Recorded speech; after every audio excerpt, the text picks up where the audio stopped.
Everybody, welcome back to our channel. So today I'm going to be taking you through how we put together this amazing little do-it-yourself Star Wars coffee area.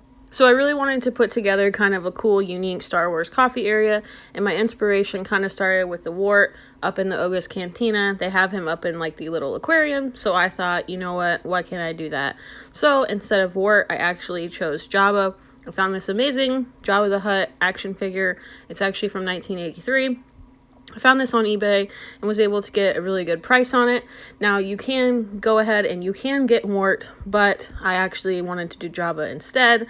And then I went ahead and of course I got his pet Salacious Crumb, which was a separate purchase, but also very affordable. The only downfall of ordering these items online was that we did have to wait for them to come, but they both came in a really quick manner, and we had them in no time. I did go to Target and try and look for action figure of at least Jabba, but I couldn't find it, so your best bet probably is eBay. So then for the next component, we went ahead and we found Orbeez at Target, and we figured that this would make a great kind of base for the bottom of the aquarium.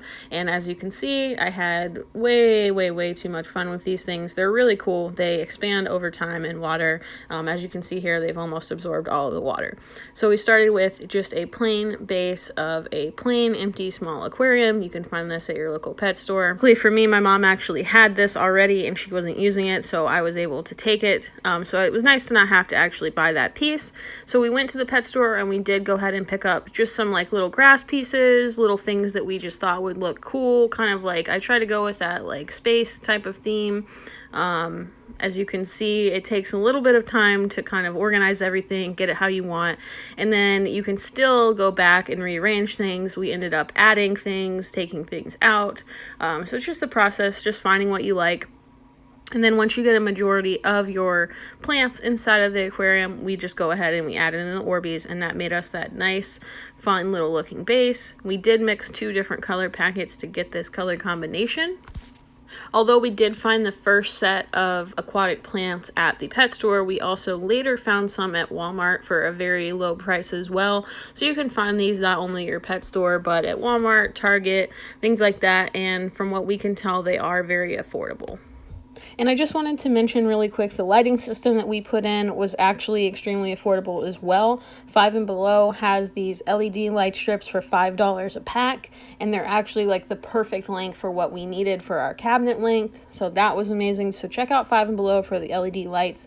Definitely the best place to buy those. These were the plants that we bought from Walmart, and then we found these awesome glow-in-the-dark aquarium pebbles, which I thought were really cool. They kind of look like slimy Jabba eggs, something like that. We just kind of really wanted to give that feel, make it pop.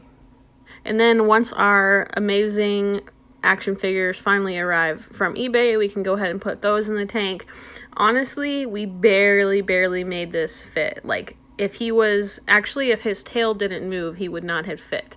So this was extremely tight, but it works perfect. So we actually ended up taking the plants out, putting him in, rearranging. So it's definitely a process. It might not be perfect the first time, but just rearrange it until you get the look that you're going for. And then the next item that I'm going to show you guys is actually this 4-pack of coasters that we got from, surprisingly, Walmart.com. I did see them on Box Lunch and on Target.com as well for $14.99. This was an extremely good buy. These things are beautiful. I absolutely love how they fit together. And then, of course, we had to get the Salacious Crumb. This was our eBay purchase. He was very affordable and came very fast. And then in the area near our coffee area is where we actually keep our keys as well. So we went ahead and bought this amazing Darth Vader key hook from Hobby Lobby.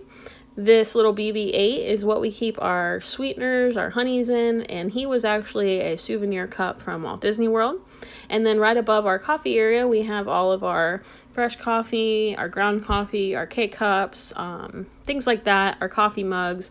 And if you guys are interested in seeing a full coffee mug tour, we might be doing that very soon. This cool little guy was actually a Hobby Lobby purchase, $4.99. It's actually a mug that we kind of repurposed. We hold our remote for our lighting in there, and then I just put some of those extra aquatic plants in there just to make it look a little more fun. And then, of course, no coffee area is complete without a couple really cool coffee signs. So the Meteor coffee sign I've actually had for years. Couldn't even tell you where I got that one. But the Dark Side Blend coffee sign, that was from an eBay seller who makes amazing tin signs. And I'll be going over those purchases soon as well. Thank you guys so much for watching this video. We hope you enjoyed seeing us put together this Star Wars coffee area. If you have any questions about any of these items, please feel free to reach out and ask. If you haven't yet, click that subscription button, tap the notification bell, and give this video a thumbs up. Have a great day.